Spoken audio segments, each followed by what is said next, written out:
Се менува начинот на буџетирање на националните установи од културата, фестивалите и капиталните инвестиции, најави министерот за култура и туризам Зоран Љутков при денешната посета на Штип.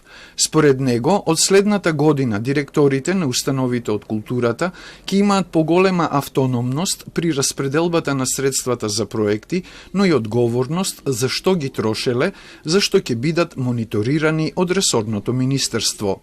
Ние како министерство нема да ги селектираме проектите, туку од старт ќе одобриме средства, а понатаму ќе го евалуираме или ќе го мониторираме нивниот процес како се работи, што мислам дека и тоа е наша задача и е многу попрактично да го правиме.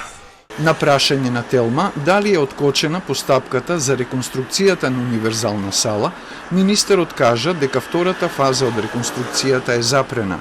Љутков на почетокот на јули изјави дека затекнал проблематична документација околу временото отстапување на објектот од град Скопје на Министерството за култура.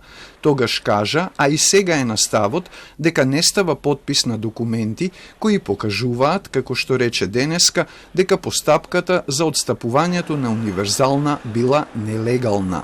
Во оваа фаза ми изгледа мене како реално и нелегален објект, како да работиме нешто нелегално. Затоа го стави во мирување целиот овој процес. Се разбира, првата фаза си тече постапката, се гради, но во делот на втората фаза запрана е постапката.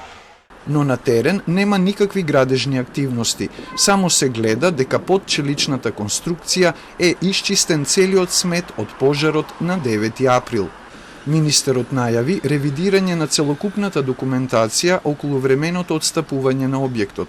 Ако се покаже дека треба, постапката ќе биде повторена, за да биде законски издржана, а потоа ќе продолжат градежните активности. До 2028 година универзална сала ќе биде во функција на добиената титула Скопје Европска престолнина на културата, рече Љутков.